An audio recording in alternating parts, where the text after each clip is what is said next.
Buenos días.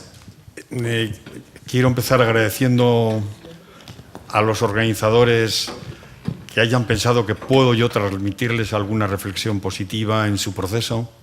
Especialmente quiero agradecer a Mario Radrigán, un antiguo amigo que me movilizó en mi actual etapa de jubilado para trasladar la experiencia que hemos tenido en España de generar plataformas unitarias. Cuando yo me sentaba en mi mesa de trabajo en casa para ver qué podía trasladarles y viendo el programa, pensé que después de los ponentes de ayer, poco podía decir yo a nivel de teoría. Y entonces pensé que lo mejor era trasladarles las experiencias, las dificultades y los problemas que hemos tenido en España para unirnos con el objetivo de que aprendan en cabeza ajena. No tiene sentido repetir 1000 veces los mismos errores si no se trasladan prácticas de trabajo. Quiero explicar en esta imagen lo que voy a decir, de manera que si se entiende lo que voy a decir podemos dar por terminada mi conferencia. Lo que yo quiero decir es, la economía social y solidaria existe como reacción colectiva a un sistema desintegrador e inequitativo. Esto es muy importante, es una reacción, no existe en sí mismo. Yo siempre dije que si el sistema económico a todas las personas nos diera posibilidad de empleo, de enseñanza, de sanidad, de vivienda, no existiría la economía social. Por tanto, somos una reacción contra los efectos negativos del sistema. Y pretendemos crear condiciones de equidad y de cohesión social e influir en las políticas públicas. Esto es muy importante. Yo recuerdo que en una reunión que tuvimos en Bruselas, organizaciones de la economía social europea, un colega sueco decía: nosotros siempre estaremos donde están los platos rotos. No sé si aquí esta expresión funciona. En España, platos rotos es donde hay problemas sociales, donde hay una problemática sin solución en la sociedad. Estaremos donde están los platos rotos. Pero queremos estar en las mesas donde se planifican las políticas para que haya los menos platos rotos posibles.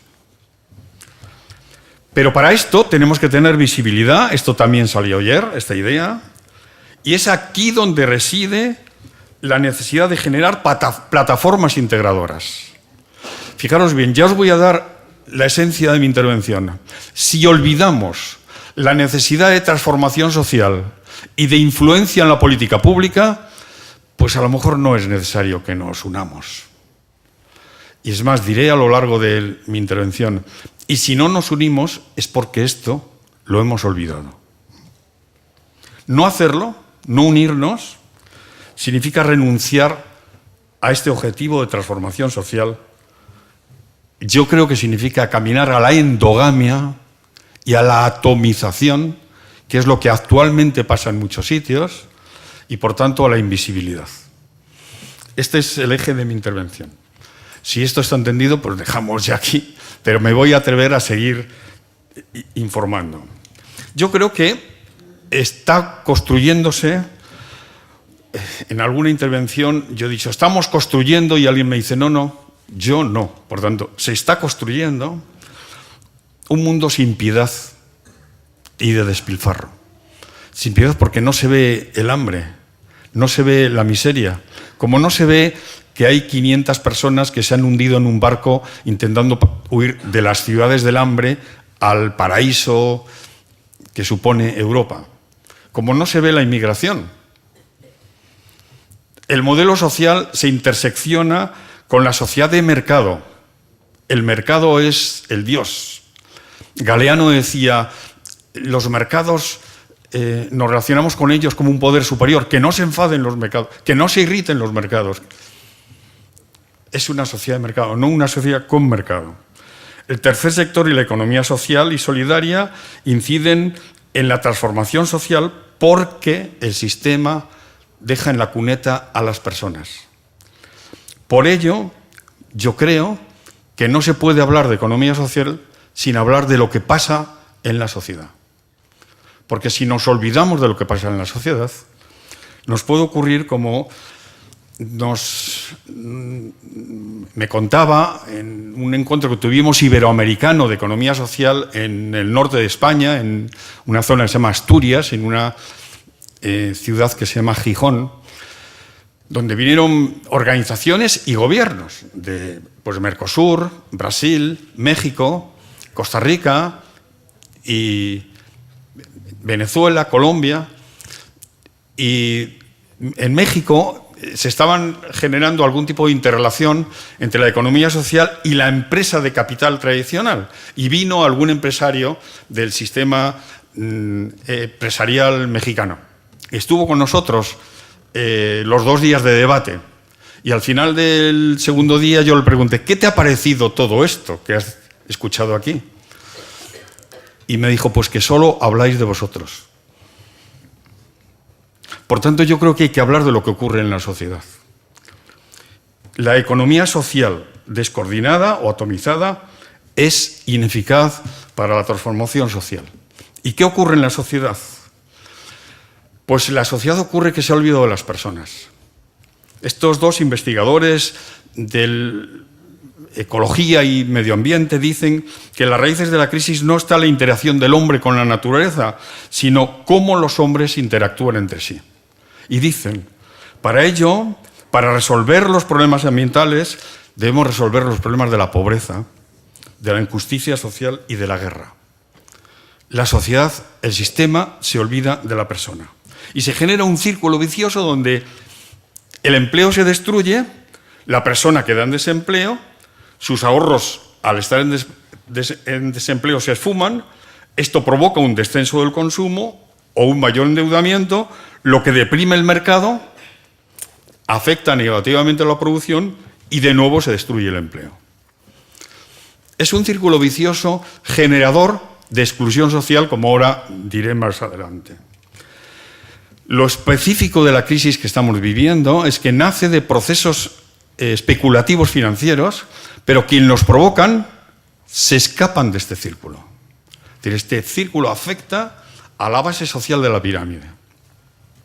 Quiero decir que todo lo que voy a decir está referido a España, a lo que vivimos en España. Por tanto, no hay ninguna referencia a ningún otro país fuera de España y simplemente se lo quiero transmitir por si esto sirve para reflexionar, como decimos en España, en cabeza ajena. En el proceso de desequilibrio y de inequidad social juega un papel importante la empresa, que tiene unos valores, a mi manera de ver, desestabilizadores, la empresa tradicional. Por ejemplo, objetivo máximo, maximizar el beneficio. Yo creo que este es un objetivo corrosivo. A mí me parece que todo el problema de la inseguridad alimentaria, de la inestabilidad en el consumo, viene dado porque hay que ganar dinero. Y como hay que ganar dinero, se baja en la calidad de producción, se baja en la calidad del servicio, pero hay que seguir aumentando el beneficio. Esto significa que hay una búsqueda de rentabilidad inmediata en el mundo empresarial, lo que se escapa de planteamientos estratégicos, y hay que maximizar la producción, hay que producir cuanto más, mejor, pero que luego hay que vender. Por tanto, hay que forzar el consumo. Hay que generar mecanismos de consumo, a costa de lo que sea, de publicidad, que no siempre es correcta. Si la publicidad fuera verdad, ninguno tendríamos colesterol, ninguno tendríamos obesidad, todos estaríamos súper sanos porque hay alimentos o yogures o productos lácteos que nos solucionan todos estos problemas. Además de esto, la empresa tradicional quiere influir en el gobierno. Esto sí lo tienen muy claro.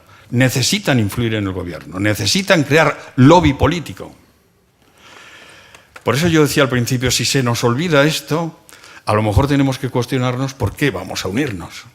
La empresa tradicional sí lo tiene muy claro. Esto significa que la empresa tradicional se basa en valores como el empleo es un recurso. Ulrich Beck, un sociólogo alemán, hablaba de la sociedad del riesgo Y decía que hemos llegado a un nivel de tecnología en el trabajo que en algunos sitios crecer en PIB no significa crecer en empleo. O para crecer en productividad, y esto está pasando en España, hay que crecer en precariedad en el empleo. El medio ambiente no es un problema de la empresa, es simplemente un recurso productivo. El entorno social y su problemática a la empresa no le afecta y la cohesión social no es su tarea. Sin embargo, su actividad funciona y depende realmente de sus comportamientos sociales. Esto genera un sistema necesariamente generador de exclusión social, invasor de la naturaleza, ignorante de las problemáticas personales y olvidadizo de derechos básicos. Se dejan de pagar salarios, se precariza la relación laboral. En España ya hay estudios de sindicatos donde tener trabajo no es asegurar que se sale de la pobreza, porque hay mini salarios, infotrabajos o contratación laboral, como ocurre en algunos hospitales de Madrid, donde contratan a los médicos la noche del sábado al domingo para urgencias, contratos de una noche o de una tarde, ¿no? Se trasladan los riesgos al ciudadano. La empresa tiene que ganar dinero. Esto nos lleva a un mundo de economía especulativa, que es el problema de nuestra crisis. El volumen de transacciones financieras diario está en torno a 5 billones de dólares, pero de estas, entre el 1 y el 5% son transacciones de la economía real, de bienes, productos y servicios. Lo demás es pura especulación. La especulación ha tomado poder de los mercados, ha tomado poder del dinero y, como dice un sociólogo francés, Alain Touraine, el problema de la especulación es que actúa contra la sociedad. Dice, la sociedad se construye en la tensión entre el empresario y el trabajador, como la familia se construye en la tensión en las relaciones de convivencia, como los amigos viven en la tensión en la cotidianidad. El especulador se escapa de la tensión. Desde su sillón, de la mesa o del salón de su casa, manejando el clic del ordenador, puede hacer transacciones que generan importantes beneficios. Se gana dinero escapándose de la construcción social. La especulación a corto plazo gobierna el mercado. Algunos datos de esto. Insisto, de España. Antes de la crisis, el 20% de los ciudadanos más ricos en España ganaba 5,3 veces que el más pobre. En 2011, la crisis empieza en 2007-2008, en 2011 el 5,3 se pasa a 7,5. Y dice Oxfam, si esto siguiera así, en 2025 sería 18 veces más. Y digo yo, si no se autocorrige este sistema, cuanto más crezcamos en economía, más creceremos en exclusión social y en la brecha social. Paul Krugman, Nobel de Economía, que ha desarrollado mucha teoría contra la política de austeridad que se está trabajando en Europa, ha publicado un libro que dice «Acabad ya con esta crisis». Y dice, me parece bonito este párrafo por cómo se distribuyen las ganancias en este mercado, ¿no? Dice, los verdaderos beneficios no han ido a parar a trabajadores con estudios universitarios en general, sino a un puñado de personas muy adineradas. Termina diciendo, recordemos una vez más que 25 administradores de fondos, con independencia de su calificación cultural, ganaron 3 veces más que los 80.000 maestros de escuela de Nueva York. Estamos en un desequilibrio económico, cultural, desestabilizador de los valores teóricamente dominantes en la sociedad. La pobreza no tiene escape, ocupa todos los espacios. Por ejemplo, ahora se habla de la pobreza energética. Familias que no tienen dinero ni para encender la luz. Y Cáritas ha llegado a plantear en Madrid, en España, que se que se donen legumbres cocidas, porque hay familias que no pueden cocer. Pero es invisible para el sistema. El sistema está desequilibrado, de forma que entre la relación salarial o la brecha salarial que hay en España, en 2013 era de 1 a 75, el que ganaba 1, la base social, el que ganaba más en la empresa como media, ganaba 75. En 2014, en un año, pasa de 1 a 104. El que gana 1 y el que gana más alto es 104. Pero como ejemplos, tenemos, por ejemplo, a Telefónica, que tiene de 1 a 132, Endesa, de 1 a 206, Yastel, que es una empresa de telecomunicación, de 1 a 1000, el Banco de Santander, de 1 a 159, o Inditex, el propietario de Zara y otras redes de tiendas, de 1 a 432. Sabiendo que el 1 es salario medio de los trabajadores. Por tanto, si es salario medio, alguno ganará menos que la media y este abanico se ampliará. Tenemos un equilibrio de distribución de renta desequilibrado e inequitativo. Por ejemplo, los ricos en España aumentaron un 11,6 en 2013 y un 27 durante toda la crisis. La crisis no afectó a todos lo mismo. No solamente aumentó la cantidad, sino la de sus fortunas. En estas dos columnas, la columna de la izquierda expresa los porcentajes de población y la columna de la derecha expresa los porcentajes del reparto de la riqueza. Solamente decir que, si se fijan en la base de la columna de la izquierda, el 30% de la población tiene tan solo el 2,3% de la riqueza nacional. El 1% más alto de la población tiene el 27% de la renta nacional. Y el 10% más alto de la población tiene el 56% de la renta nacional en España.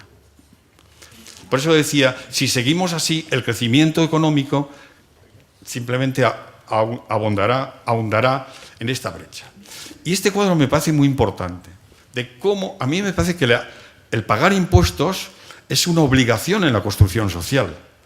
La sociedad es equitativa porque pagamos impuestos. Bueno, la mayoría de las personas en España paga como media de su renta de trabajo un 22%. Las pequeñas empresas un 17% de sus utilidades. Las empresas normales, medianas, un 17%. Las multinacionales, un 3,5%. Las grandes fortunas, un 1%. Y las grandes empresas extranjeras, un 0%. Había un informe de técnicos fiscales de Hacienda donde decía que una persona que tenga de ingresos 1 millón de euros de rentas de capital paga lo mismo que un trabajador autónomo que facture 39.000 euros al año. Es un desequilibrio fiscal importante. La mitad más pobre de la población tiene la misma riqueza que las 85 personas más ricas del mundo. En España, la riqueza de las 20 personas más ricas es el equivalente a lo que poseen 10 millones de personas. El incremento salarial en la crisis que hemos tenido, como media, está en los directivos de las grandes empresas un 12%, del 2007 al 2014, en los consejos de administración un 17%, pero la base de los trabajadores un menos 0,6%. ¿No ves? La inequidad. Hay que ser productivos. Las empresas tienen que incrementar la productividad, pero necesitan precarizar el empleo. Esta foto me parece trágica. África es la zona más pobre. Pero fijaros cómo está repartida. Las grandes multinacionales tienen intereses en el petróleo, en el oro, en el algodón, en el hierro. Da igual cómo esto repercute en la situación local de África. No tenemos un sistema integrador de las personas. No nos vale este sistema económico. La solución no viene del sistema económico. Necesita una reacción externa, porque si no se da esta reacción externa, el sistema abundará esta crisis. Incluso el propio sistema empresarial ya no vale. El concepto de responsabilidad social empresarial está indicando, muchas gracias, que ya no sirve el mundo empresarial tradicional. Es aquí donde la economía social tiene algo que decir. Y no podemos olvidarnos de esto, porque si no, se nos pierden las razones de la unión. No podemos seguir así. Pero no podemos reaccionar contra esto, cada uno desde su rincón, aislado y perdido. Hay otra forma de ver la economía, que es lo que genera la economía social. Hay otra forma de ver empleo, que es lo que compromete la economía social. Y hay otra forma de repartir la riqueza, que es lo que compromete la economía social. La economía y las finanzas éticamente orientadas se plantean preguntas que no se plantea el sistema tradicional financiero. Y las preguntas es, ¿qué consecuencia comporta una actividad productiva o financiera para la vida de las personas, para el bien común y para el medio ambiente natural?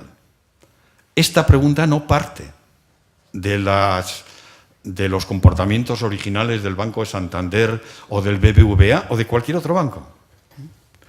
Esta preocupación lo hace el Manifiesto de Finanzas Éticas que se elabora en Italia en 1998. Quiero explicar rápidamente, porque si no me van a llamar la atención, cómo nacen las diversas figuras de economía social en España. Primero las cooperativas, no os explicaré porque ya conocéis cómo es el nacimiento de las cooperativas.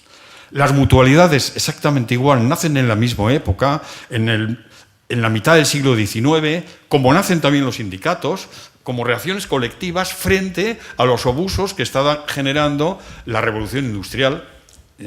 Y nacen en Inglaterra. Es curioso que nacen sindicatos, cooperativas y mutualidades. El razonamiento de origen de las mutualidades es que no tengo dinero para pagar el entierro de mi padre. O no tengo dinero para pagar la hospitalización de mi hijo. Nos mutualizamos en el barrio y pagamos en común los gastos que individualmente no se pueden pagar. Las sociedades laborales en España nacen en el año 1970-1980 como reacción a una crisis de cierre de muchas empresas y el gobierno dice los trabajadores pueden quedarse con la empresa. Para ello, si a un trabajador le corresponde durante 2 años X cantidad de dinero en concepto de subsidio por desempleo, le permitimos que lo recupere al principio con la condición de que todo ese dinero se invierta en la empresa que se va a recuperar. Me gusta el concepto porque es muy similar a Uruguay y Argentina. Es una empresa que se recupera porque el empresario se quiere ir. Así nacen las sociedades laborales. Todas nacen como reacción a una amenaza y a una crisis. Los centros especiales de empleo, que son empresas perfectamente reguladas para personas con discapacidad física, discapacidad sensorial o discapacidad mental, son reacciones colectivas de las familias que dicen, hombre, nos gustaría que mi hijo estuviera en el mundo natural del empleo y generara riqueza en la medida de su capacidad porque algún ámbito de decisión tiene, especialmente en la discapacidad mental, algún ámbito, que ese ámbito de decisión que tiene se pueda desarrollar. Nacen también, como veis, como una reacción colectiva frente a una amenaza. Las empresas de inserción en España también están perfectamente reguladas y son reacciones también colectivas para dar empleo a personas que el mercado laboral ya no quiere mirar a la cara. Por ejemplo, los drogadictos, expresidiarios, que no tienen hueco, parados de larga duración, inmigrantes que no tienen hueco en el mercado laboral. También hay otra figura en España que son las cofradías de pescador. El pescador de bajura, en torno al litoral, el pequeño pescador se une en formato de cofradía, que podía ser como una cooperativa similar a la agraria, pero en términos de pesca, se une para que su trabajo tenga una mayor capacidad ante el mercado que individualmente podía estar desbordado por las exigencias o presiones del mercado. Ahora mismo se está potenciando la red de economía alternativa y solidaria, REAS, y están surgiendo, por la crisis en España, muchas experiencias novedosas de jóvenes que crean actividad económica a partir de microentidades.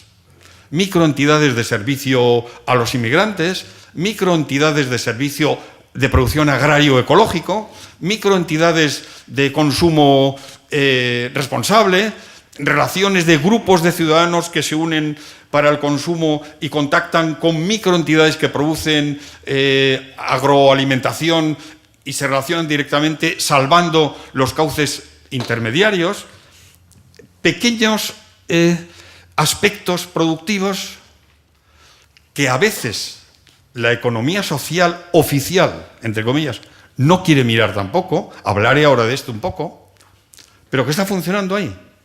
En Madrid se hizo la feria del mercado social y convocó a 10.000 personas un fin de semana.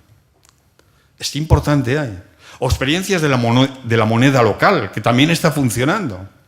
O experiencias del banco de tiempo. O experiencias de trueques. Y dentro de esto está surgiendo, está emergiendo como un elemento importante la banca ética. Simplemente porque la gente está cansada del sistema financiero tradicional y quiere cambiar. Quiere escaparse del sistema tradicional que domina sus ahorros. Hay una organización en España que se llama SETEN, es una ONG, que ha hecho un informe, lo pueden descargar si se meten en la página de SETEM, acabado en M, tiene un informe que se llama La banca es la bomba, que analiza todas las inversiones del sistema financiero español en la fabricación de armas. Esto es muy importante porque los movimientos de los jóvenes, como decía antes Claudia al empezar, dicen yo no quiero que mi dinero esté fabricando armas. Y de ahí surge una expresión importante de la banca ética que dice que tu dinero esté donde están tus preocupaciones sociales. ¿No veis? Está emergiendo algo muy importante, muy rico, que intenta escaparse del sistema normal, tradicional, de las inercias del sistema financiero y productivo. Esto es lo que en España podríamos decir es economía social y solidaria. Pero yo quiero añadir, porque luego hablaré un poquito de esto, dentro del concepto de economía social está lo que en España llamamos tercer sector. Tercer sector, que a mí no me gusta la definición porque nadie se llama primer sector ni segundo sector. Llamarte tercer sector ya tiene una connotación de exclusión, ¿no? Tercer sector es todas las ONGs que trabajan en el medio ambiente o en la acción social de ayuda a problemas sociales o en la cooperación al desarrollo. Me gustó mucho que ayer Paul Singer hablara de que Cáritas era uno de los productores y provocadores de la economía solidaria. Es que Cáritas también es economía solidaria. Y Cruz Roja, que genera empresas de inserción.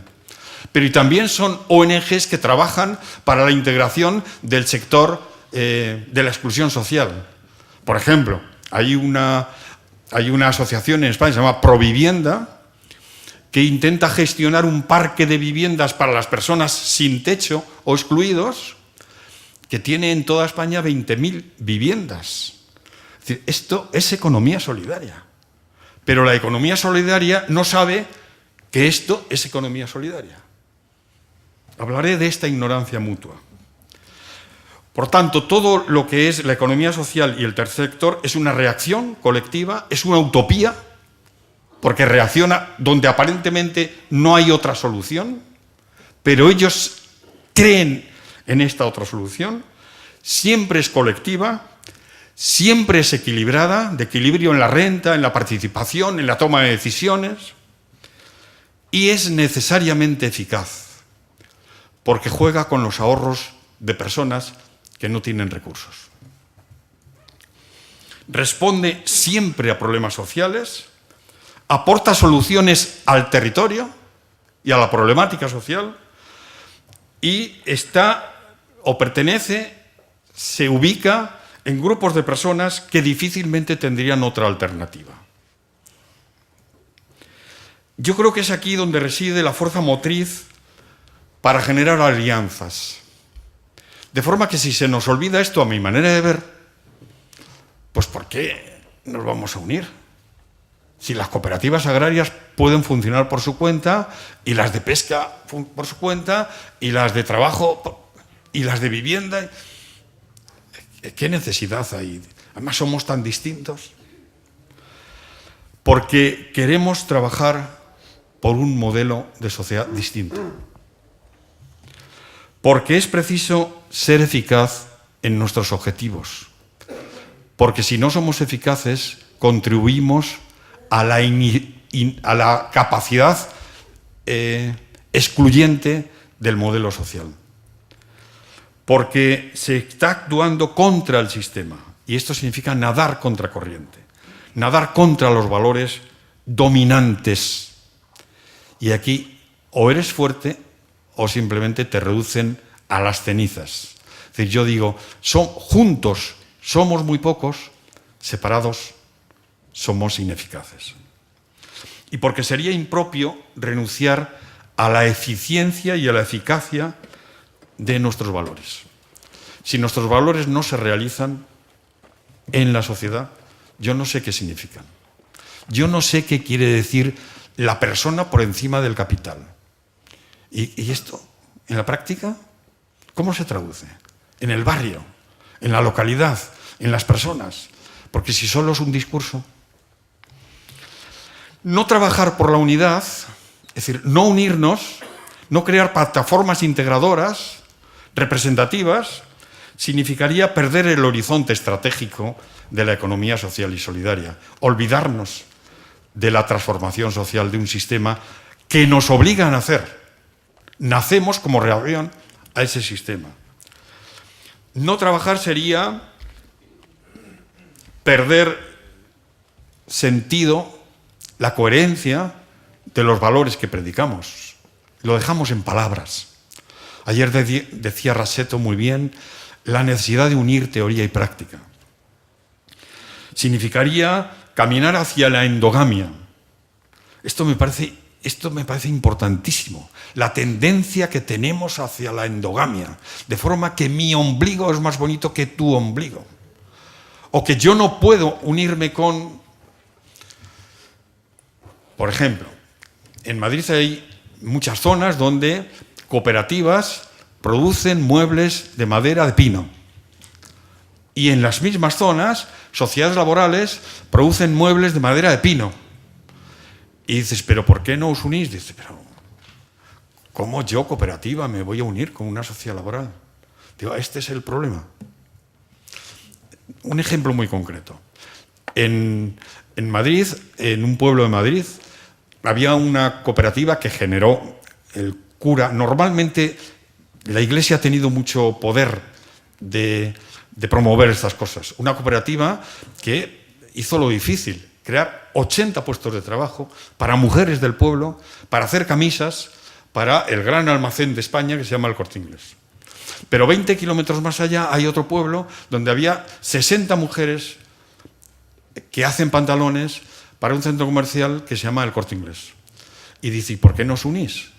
Diversificáis el producto, diversificáis el cliente y tal. Y entonces me dice una mujer, pero si yo ya tengo lo que quería, que era mi empleo, ¿para qué quiero más? Bueno, pues El Corte Inglés dejé de comprar las camisas porque en China era más barato y se murieron las cooperativas. Esta es la endogamia. El resultado es la invisibilidad, la inoperatividad y olvidarnos por qué hemos nacido, que es como reacción al sistema que he descrito. Fundamentalmente, cada uno terminará haciendo su propio congreso, donde cada uno en su propio congreso descubrirá el nuevo mundo sin saber que al lado hay otra reunión similar a la nuestra que también está descubriendo el nuevo mundo. He ido a congresos de fundaciones, he ido a congresos de asociaciones y ONGs, he ido a congresos de cooperativas, he ido a congresos de sociedades laborales. Todos decían lo mismo. Todos tenían el mismo objetivo. Pero cada uno lo decía desde su propio ombligo, desde su propia fronterita pequeña mental. Porque ¿cómo se van a unir las cooperativas con las asociaciones? En España, ¿qué hemos hecho? Hemos hecho CEPES, daré algún dato muy rápidamente. Se ha creado REAS, la Red de Economía Alternativa y Solidaria. Está la plataforma del tercer sector, que une a todas las ONGs de acción social. Se ha creado una ley de economía social y se está demandando una ley del tercer sector. Por cierto, un consejo al sector y a los diputados para la ley de economía social. Nosotros creamos, y afortunadamente los grupos parlamentarios lo admitieron, una comisión parlamentaria, intergrupal, para hablar de estos problemas que estamos hablando aquí, pero en el Congreso, en el Parlamento. De manera que todos los grupos, a partir de audiencias de las diversas personas del sector, entendieron qué estaba pasando en el sector. Y de ahí se concluyó la propia comisión parlamentaria la necesidad de hacer una ley de economía social. ¿Y por qué una ley de economía social si hay una ley de cooperativas, hay una ley de sociedades laborales, una ley de mutualidades, una ley de empresas de inserción? ¿Por qué una ley de economía social? Porque la economía social era un ente permanentemente rechazado por la patronal y por los sindicatos tradicionales. Rechazado quiere decir que en los fondos de formación profesional que ellos controlaban y que todos pagábamos porque se descontaba de mi nómina, excluían a la economía social porque ¿qué es la economía social? Decían, es una jaula de grillos. Si no os entendéis ni entre vosotros, ¿cómo os vamos a admitir? No existe la economía social. Necesitábamos que se creara una ley para que no se negara la identidad y para que se reconociera jurídicamente esta forma de actuar en el mercado, que es tan válida como la empresa tradicional. Tan válida y, si me apuráis, más necesaria para la construcción social. Unos datos rápidos de CEPES estatal, no de CEPES local, porque luego se crearon CEPES locales. Voy a rápidamente, me salto estos datos. ¿Por qué? Porque quiero decir qué problemas hemos tenido para unirnos. Primero, y qué es lo que me parece importante que deben reflexionar ustedes. Las diferentes formas de acción nos distancian. Me decía en algunas reuniones que tuvimos para generar plataformas unitarias, me decía una ONG que trabaja con inmigrantes, pero ¿yo qué tengo que ver con las empresas de economía social? Pues tienes que ver que perseguimos el mismo modelo social. Esto es decir, hay diversas formas de actuar, pero hay un objetivo, un horizonte estratégico homogéneo. Las figuras jurídicas nos distancian. La cooperativa es distinta de la sociedad laboral. Pero cuidado, porque dentro de la cooperativa, las de trabajo son distintas de las agrarias. Y así empezamos a segregar de manera constante. Cada entidad se centra en su problemática de supervivencia. Es decir, bastante tengo yo con sacar muebles de madera de pino y meterlos en el mercado. No me quiero entretener en otras cosas. Los sectores sociales a los que se dirige la acción de cada entidad provocan diferencias. Es que tú trabajas con inmigrantes. Esto es distinto. Yo trabajo en una cooperativa sanitaria. No tiene nada que ver. Lo estoy reduciendo por la prisa pero son elementos que generan permanentemente distancia. Como tengo más, perdonad que vaya más deprisa. Yo creo que a veces la ausencia de visión socioeconómica, más allá del propio espacio, del propio territorio, de trabajar con los inmigrantes de este pueblo, que es lo que me preocupa, que es por lo que he nacido y que esto convoca todas mis energías, se me pierde la visión estratégica Y se me olvida que quiero estar en la mesa donde se planifican políticas para que haya los menos platos rotos posibles. Yo creo que hay cierta herencia histórica, tenemos cierta herencia histórica de protección pública. A mí que me ayuden. Y si me ayudan como centro especial de empleo, cuidado, a ver si las ayudas que me dan a mí se las van a dar a las empresas de inserción y entonces yo pierdo. Yo creo que hay ocultos temores de conseguir lo conseguido para mí. Es decir, las sociedades laborales demandaban el mismo tratamiento fiscal que las cooperativas. Y las cooperativas, cuidado, a ver si nos lo quitan a todos. A mí me parece que es básico, los personalismos. Si yo soy el presidente de la cooperativa de mi pueblo, que soy el hombre más importante de mi pueblo, ¿cómo me voy a unir a otro perdiendo la importancia de mi pueblo? Yo creo que los orígenes de cada entidad se nace por un problema social que absorbe toda la energía de gestión y que hace diluir el valor estratégico de dónde se está trabajando. La conciencia de lo global es posterior al trabajo inicial. Hay una inercia social derivada de que las entidades sociales se juntan en la prisión. Esto es muy importante, porque las entidades sociales saben buscar lo que son de distintas para diferenciarse, no para unirse. Tienen más elementos en común que diferencias, pero las diferencias se usan para distanciarse. Y quizá, porque yo creo que hay un comportamiento infantil ¿y de lo mío qué? Esto es muy peligroso, porque, por ejemplo, en España se crea en el año 98 la ley de liberalización del sector de hidrocarburos. Esto no nos importa a la economía social. Y, sin embargo, hay una disposición adicional que prohíbe que las gasolineras sean en formato cooperativo. Hay un razonamiento muy potente. El sector está oligopolizado en 3 o 4 marcas. El mundo rural prácticamente está cooperativizado. Sería una parte del mercado importante que se quita al oligopolio. Bien, quiero ir terminando porque si no me van a volver a llamar la atención.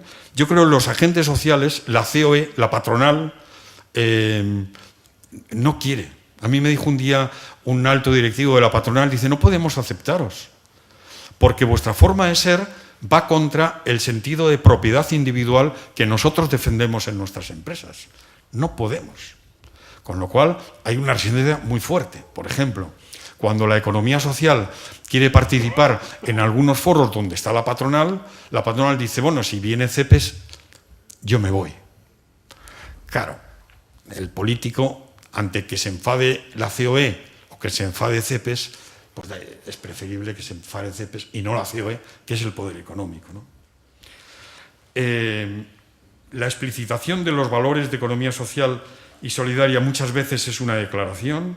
Construir en común, paradójicamente, es mucho más fácil en el mundo empresarial, por algo que voy a decir ahora, y la burocracia administrativa. A mí me decía un gobierno local, dice, si yo no quiero que estén unidos. Yo cuando hablo con las cooperativas cuando hablo con las mutualidades digo, pero ¿la política fiscal con quién la habla? Dice, no, eso no lo hablo con ellos. Es que queremos hablar de política fiscal y de política formativa y de política de desarrollo local. Bueno, este cuadro es un resumen de lo dicho, lo salto para no liarnos. Quiero leer 2 o 3 citas que me parecen importantes. Susan George es una investigadora socioeconómica, altermundista, es una de las provocadores del Foro Social Mundial que se inició en Porto Alegre. Acaba de publicar un libro que se llama Los usurpadores, que da muchos datos de cómo las empresas transnacionales están tomando el poder político. Incluso en algunos sitios, en Estados Unidos, hay muchas leyes que son redactadas en los lobbies de las empresas transnacionales. Dice, las empresas tienen una visión más unificada y están mejor agrupadas entre sí que los gobiernos. Saben muy bien lo que quieren las empresas, más que los gobiernos. Y ni hablar, dice ella, de las fuerzas sociales que podrían oponérselo, que están hiperdivididas. Los estados ni siquiera se han alineado para defender sus prerrogativas, como, por ejemplo, conservar un poder judicial independiente, porque los tratados de libre comercio, el que se está trabajando ahora entre Europa y Estados Unidos, una de las conclusiones a las que quieren llegar es que la dificultad entre el mercado y un Estado la resuelva un tribunal de arbitraje pagado por las empresas, no los tribunales de justicia del Estado independiente. Los negocios transnacionales saben exactamente lo que quieren. Se han vuelto cada vez más exigentes en sus demandas. Y mientras tanto, nosotros, discutiendo entre nosotros, si nos unimos.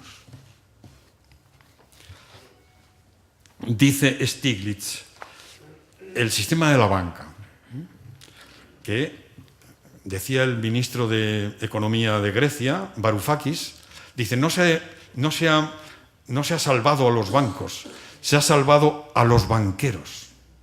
El dinero que se ha dado en España para salvar la crisis de los bancos es opaco. No se sabe. Si lee uno los informes del Banco de España, es distinto de si lee los informes de la Comisión Nacional del Mercado de Valores. Pero se sabe que está entre 60.000 millones de euros y 150.000 millones de euros. Más dinero que lo que se han ahorrado recortando en sanidad y en educación. Y dice Stiglitz, en un buen año los banqueros podrían llevarse a casa un buen porcentaje de los beneficios.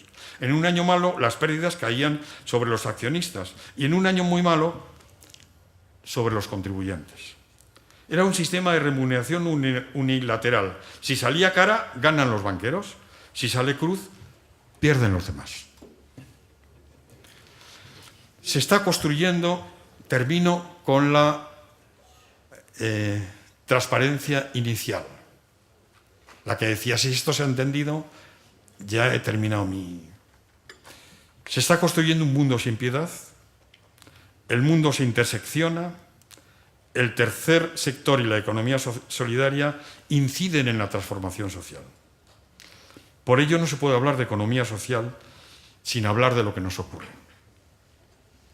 Pero la economía social descoordinada es ineficaz. Quiero terminar copiando una frase de un expresidente de Mondragón, íntimo amigo. Dice, les voy a dar a ustedes una gran noticia.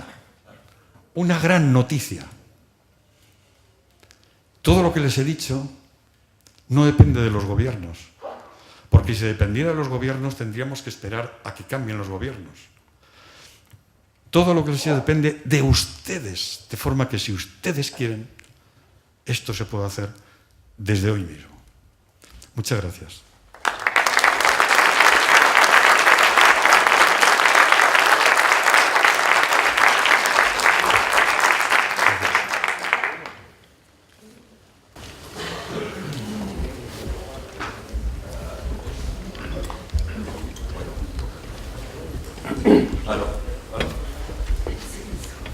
Bueno, Marco de Castro nos dejó energizados. Creo que es importante que podamos hacer algunas consultas, plantearle preguntas y plantearnos preguntas para tomar el desafío que él mismo nos va hoy día, con el cual hoy día nos ha retado. Hay que preguntarse sobre la necesidad de esta unidad que él nos plantea y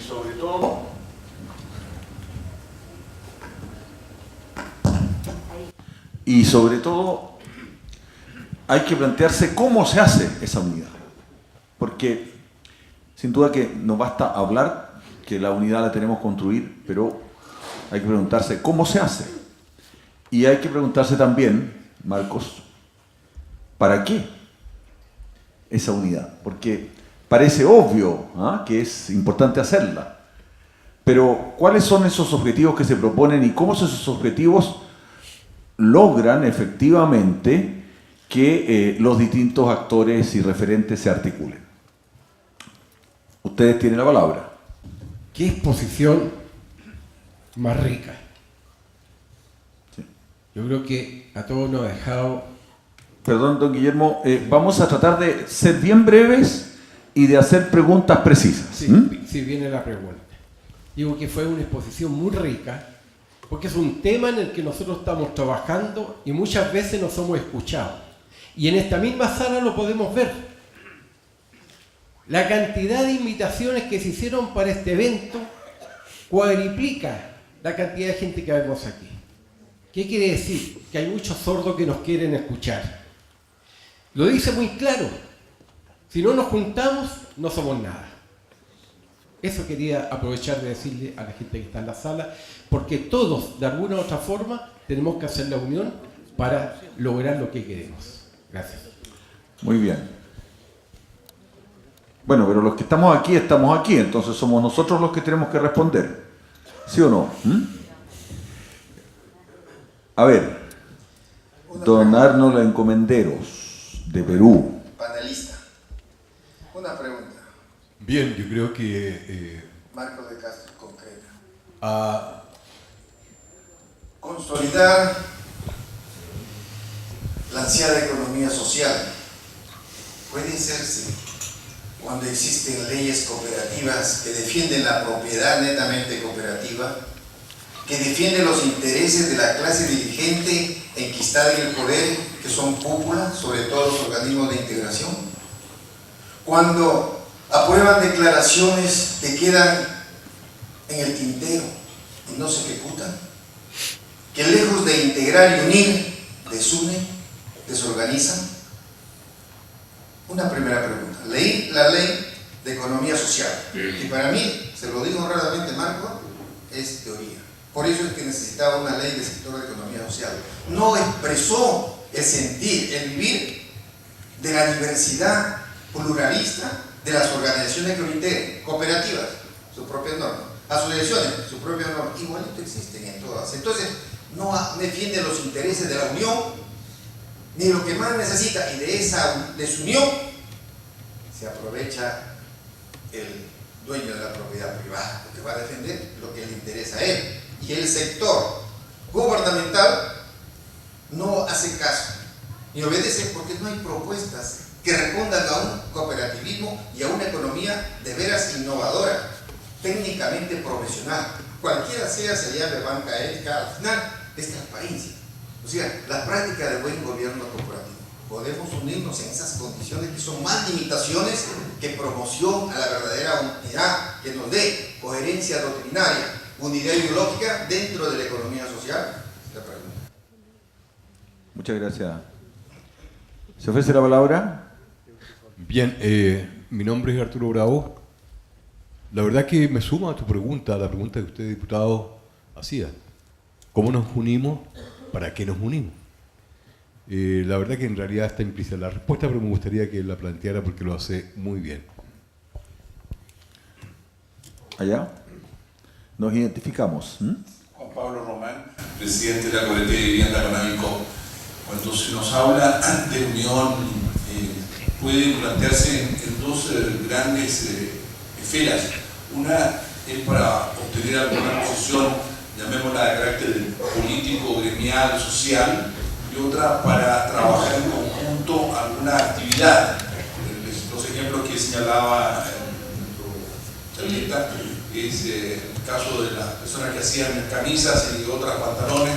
Es un trabajo común, entonces están buscando un mercado común y tienen que integrarse y fusionarse y trabajar en forma unida.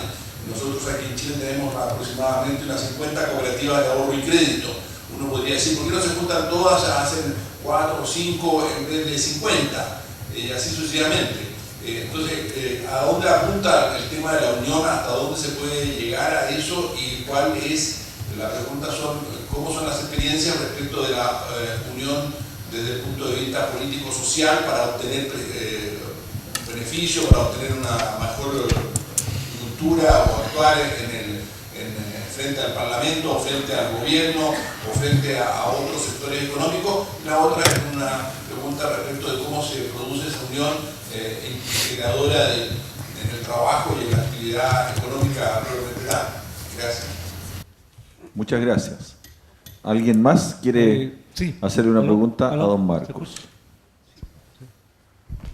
Muy buenos días, mi nombre es Lorena Díaz de Cooperativa Santa Inés. Es mi cooperativa, ¿ah? Exacto, nuestra. Así que le doy más tiempo, ¿ah? Tómese el tiempo que quiera. He escuchado durante este congreso y otros anteriores cantidad de posibilidades de que nosotros nos unamos. Pero yo encuentro que no tratamos el problema de donde comienza, que son nuestros niños, nuestra casa, nuestra familia. Nosotros a lo mejor no tenemos la capacidad de trabajar juntos en libertad para un reconocimiento completo sin tener una individualidad. Nosotros tenemos que trabajar con nuestros niños. Las cooperativas y la educación no trabajan con los niños. ¿Cómo nos explicamos que un niño tenga un teléfono más caro que una persona que trabaja, por ejemplo? ¿Cómo podríamos nosotros tratar de incentivar y educar? Como por suerte ahora el gobierno va a empezar a hacer nuevamente educación cívica, nuestros niños más adultos van a tener tal vez otro miramiento. Nos falta mucho respecto de levantar a los hijos, de que sepan lo que es cooperativa. Si le pregunto yo a los cooperados de acá, ¿cuántos de ellos tienen a sus propios hijos siendo socios de su cooperativa? Quizá muchos levanten la mano, quizá muchos no. Pero los hijos modernos no tienen sentido de lo que es el ahorro, no tienen sentido de lo que es la sociabilidad, porque si uno mira a todos los hijos en una casa, están todos metidos en sus celulares y a veces siquiera hablan con sus padres. Entonces nosotros tenemos que empezar de ahí. ¿Cómo lo podríamos hacer? Muchas gracias.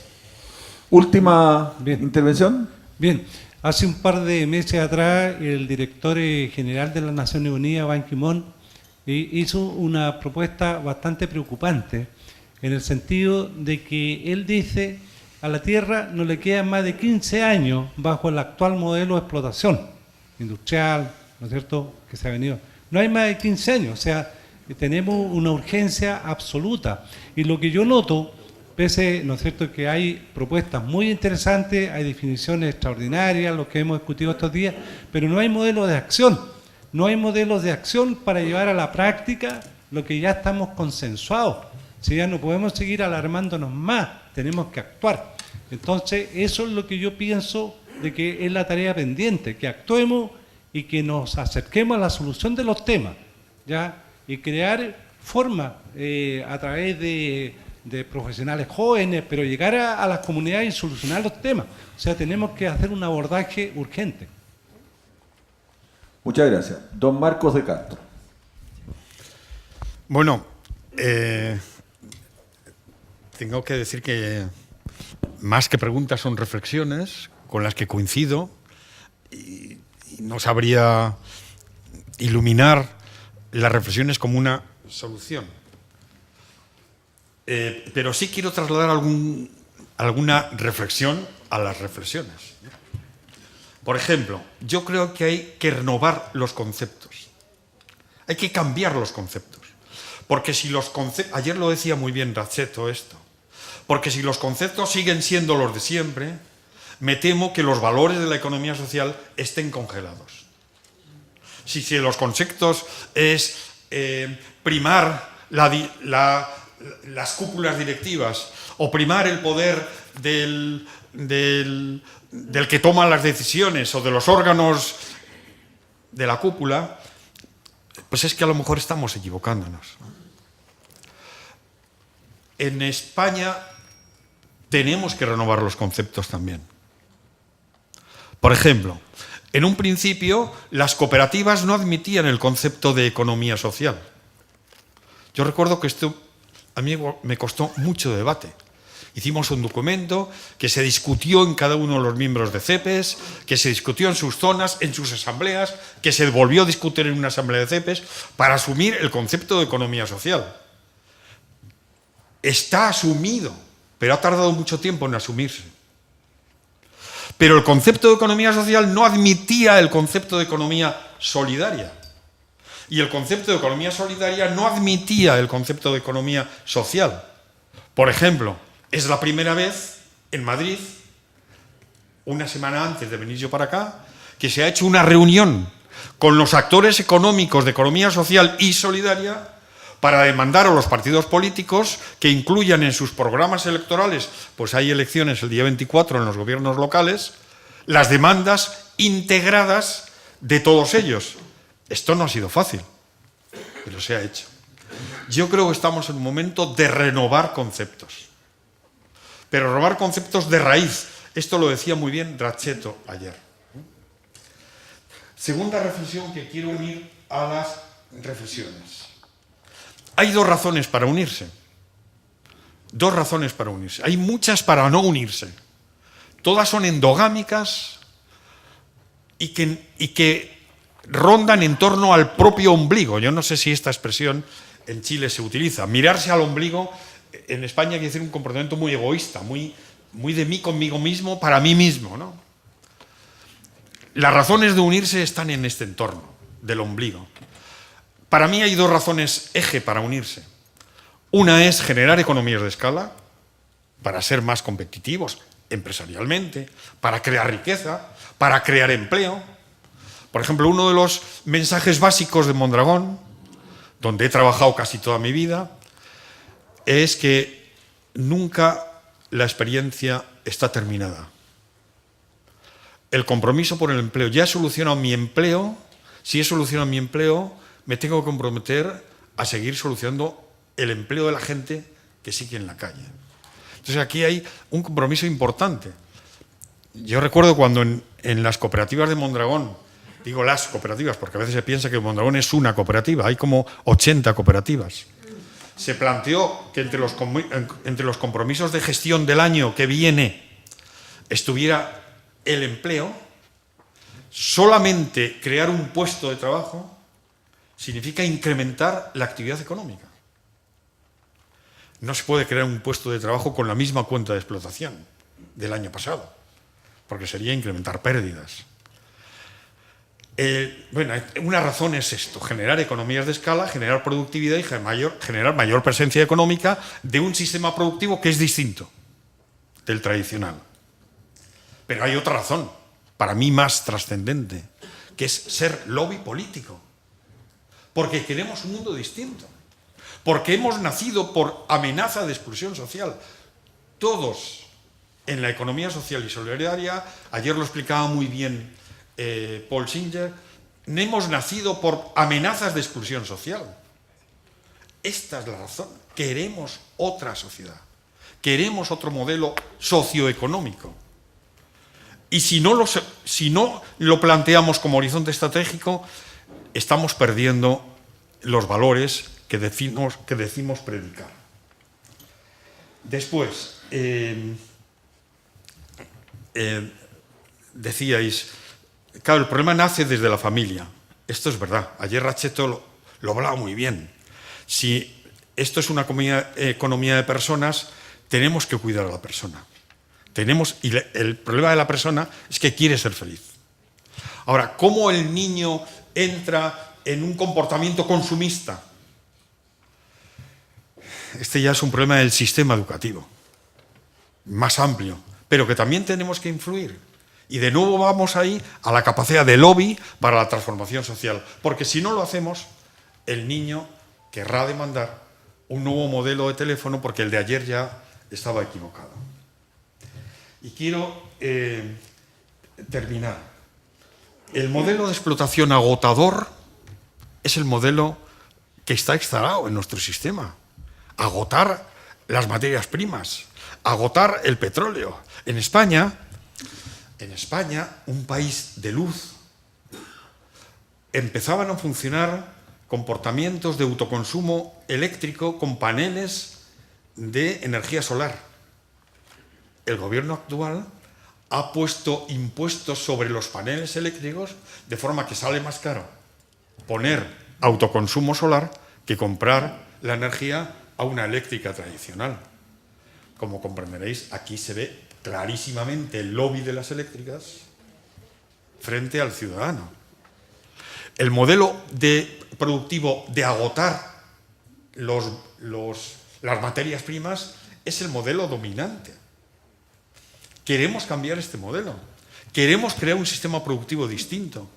Tenemos que trabajar unidos para cambiar el modelo y para potenciar nuestro sistema productivo.